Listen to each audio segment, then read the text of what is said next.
25 seconds, 20 seconds, 15 seconds. Dr. Holloway, leader of the Los Alamos group, and the entire fleet waits in almost agonized tenseness. Now but 5 seconds to go, and...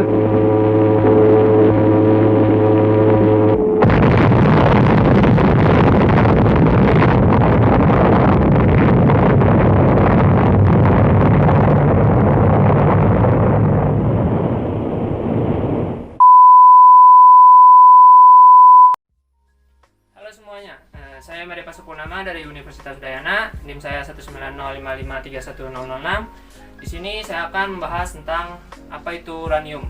Seperti yang kita lihat pada video awal, video tersebut merupakan bom atom yang dijatuhkan Amerika di Jepang, yaitu tepatnya di Hiroshima dan Nagasaki.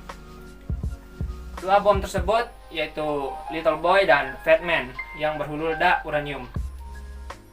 Bom tersebut merupakan bom nuklir pertama dan terakhir yang digunakan pada masa peperangan di dunia dan menewaskan hampir 129.000 jiwa di Jepang dan membuat Jepang langsung tunduk pada sekutu pada saat itu.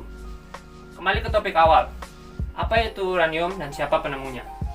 Uranium merupakan suatu unsur pada tabel periodik yang dilambangkan dengan huruf U dengan nomor atom 92 dan masuk dalam golongan aktinida, yaitu golongan radioaktif pada tabel periodik. Karena sangat jarang digunakan, jadi kita cukup jarang menemui materi ini pada masa sekolah, SMA ataupun kuliah. Uranium pertama kali ditemukan di tambang perak yang sekarang dinamai dengan Republik Ceko. Ditemukan pada tahun 1789 oleh Martin Caprot, seorang ahli kimia Jerman yang menganalisis sampel mineral dari tambang, memanaskan dan mengisolasi material setengah logam tersebut yang saat itu masih sangat asing. Kemudian dia menamai material tersebut setelah planet Uranus, yaitu uranium. Fisikawan Prancis Henri Becquerel menemukan adanya sifat radioaktif pada uranium tersebut pada tahun 1896. Awalnya dia meninggalkan sejenis garam, uranil kalium sulfat, di atas plat foto dan meletakkannya di dalam laci. Kemudian ia menemukan uranium menghamburkan kaca seperti paparan sinar matahari dan memancarkan sinarnya sendiri. Dalam video ini saya akan menjelaskan bagaimana cara mendapatkan uranium, bagaimana cara mengolah uranium, digunakan untuk apa saja uranium tersebut, dan sifat-sifat uranium. Pada proses penambangan bawah tanah, setelah melakukan eksplorasi dan identifikasi, selanjutnya dilakukan pengeboran. Pada saat pengeboran, air harus selalu dialirkan demi menjaga keamanan sang penambang dari paparan sinar radioaktif secara langsung. Prosedur ini dilakukan juga untuk beberapa mineral lainnya. Biji yang dihasilkan terdiri dari U3O8 atau uranium dioksida dan senyawa-senyawa lainnya. Senyawa ini masih harus dideteksi oleh alat beta dan gamma. Analisis ini dilakukan untuk menentukan berapa kadar uranium pada mineral-mineral tersebut. Proses kimia dilakukan setelah biji diisolasi atau dipisahkan dari pengotornya. Meskipun begitu, detail dari proses awal perlakuan uranium tergantung pada tambang uranium. Namun, seluruh tambang selalu diawali dengan proses tersebut. Tambang uranium banyak ditemukan pada Uni Soviet, yang sekarang Rusia, di Australia, dan Kazakhstan. Tujuan utama dari pengolahan adalah untuk pemekatan dengan cara mengurangi bahan-bahan lain demi mendapatkan uranium sebanyak-banyaknya. Pengolahan biji uranium dapat dilakukan dengan cara pemanggangan, penghancuran, perlindian, maupun ekstraksi kimia dan pengendapan. Proses pemanggangan bertujuan untuk membuat senyawa uranium lebih mudah dilindi. Perlindian yang dikenakan dapat berupa perlindian basa dan alkali dengan Na2CO3 atau sodium karbonat. Kemudian ada perlindian asam, umumnya dengan H2SO4 encer atau asam sulfat encer. Sebagian besar biji dapat dikenai dengan lindi asam, tapi biji dengan konstituen basa lebih ekonomis jika dilakukan pelindian basa. Karena kalau dilindi asam perlu banyak. Mengingat semua biji uranium dilindi dengan asam sulfat dan karbonat, oleh karena itu banyak senyawa yang dihasilkan, yaitu besi, aluminium, fluorin, mangan, kalsium, titanium, silikon dan uranium dengan konsentrasi kecil. Oleh karena itu diperlukan cara seekonomis mungkin. Jadi cara pengendapan langsung tidak ekonomis tapi layak untuk digunakan. Langkah terakhir adalah proses pengendapan, filtrasi, dan pengeringan untuk menghasilkan uranium konsentrat.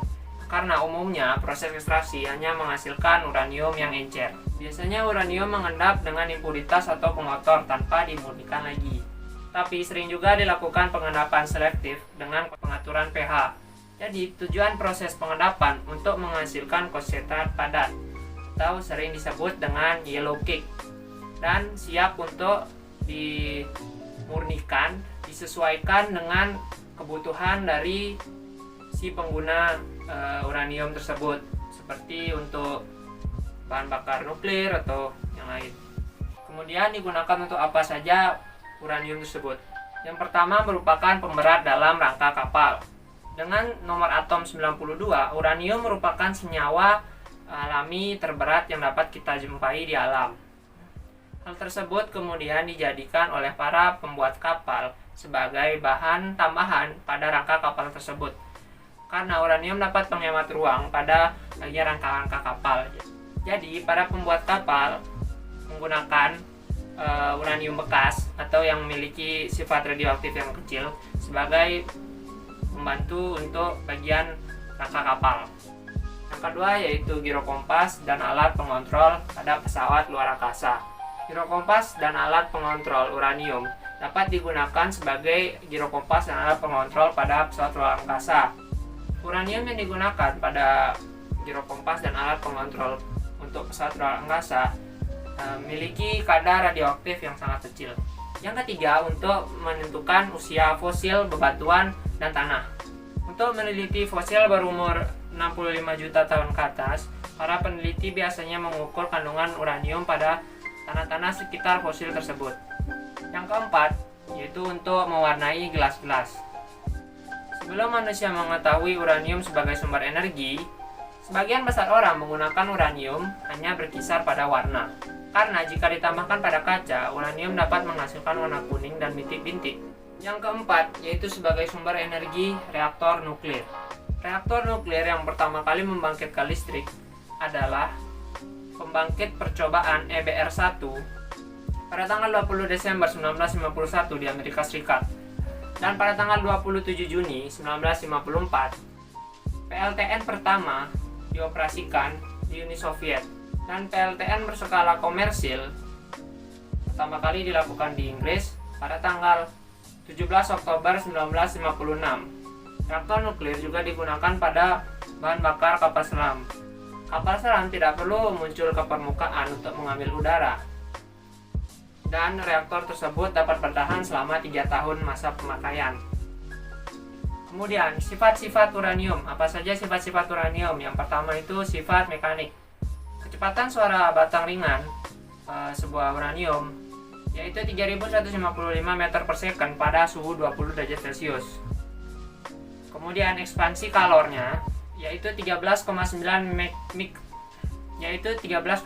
mikrometer per meter Kelvin dalam suhu 20 derajat Celcius. Lalu konduktivitas termal uranium yaitu 27,5 watt per meter Kelvin. Kemudian resistivitas listrik uranium yaitu 0,280 mikroohmega meter pada suhu 0 derajat Celcius. Kemudian arah magnetik dari uranium tersebut yaitu paramagnetik. Lalu modulus yang dari uranium yaitu 208 gigapascal. Modulus SER 111 gigapascal.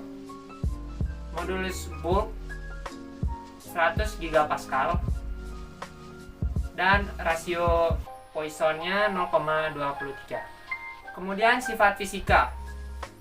Sifat fisika dari uranium yaitu fasenya itu padat. Titik leburnya yaitu 1405,3 Kelvin atau 1132,2 derajat Celcius. Titik didih dari uranium itu sendiri yaitu 4404 Kelvin atau 4131 derajat Celcius. Kepadatan dari uranium tersebut mendekati 19,1 gram per cm kubik. Saat cair, uranium mencapai 17,3 gram per cm kubik. Kalor peleburan uranium yaitu 9,14 kJ per mol. Kalor penguapan dari uranium yaitu 417,1 kJ per mol. Untuk kapasitas kalor molar dari uranium itu sendiri yaitu 27,665 Joule per mol kali Kelvin. Sifat kimia dari uranium itu sendiri yaitu bilangan oksidasi dari uranium termasuk dalam oksidasi basa lemah. Elektronegativitas dari uranium tersebut yaitu dalam skala Pauling 1,38. Jari-jari atom empiris dari uranium tersebut yaitu 156 pikometer. Untuk jari-jari kovalen itu yaitu 196 pikometer. Untuk jari-jari van der Waals-nya yaitu 186 pikometer. Untuk struktur kristal dari uranium tersebut adalah orthorhombus. Uranium merupakan senyawa yang ulet dan lunak. Logam tersebut menodai udara yang memperoleh lapisan oksida gelap. Ketika berbentuk serbuk, uranium menyala secara spontan di udara. Uranium adalah logam yang sangat reaktif dan bereaksi dengan hampir semua senyawa non-logam. Unsur ini larut dalam asam tapi tidak larut dalam basa. Ketika dalam senyawa, uranium sebagian besar ada dalam bentuk oksidasi 4 dan oksidasi 6. Semua isotop uranium bersifat radioaktif, sebagiannya lebih dari yang lain. Radioaktivitasnya, khususnya kapasitasnya, yang menjalani reaksi berantai termonuklir, telah menyebabkan penggunaan uranium sebagai pembangkit energi, baik untuk tujuan sipil maupun militer. Sekian dari video saya, kurang lebihnya mohon dimaafkan. Sekian, terima kasih.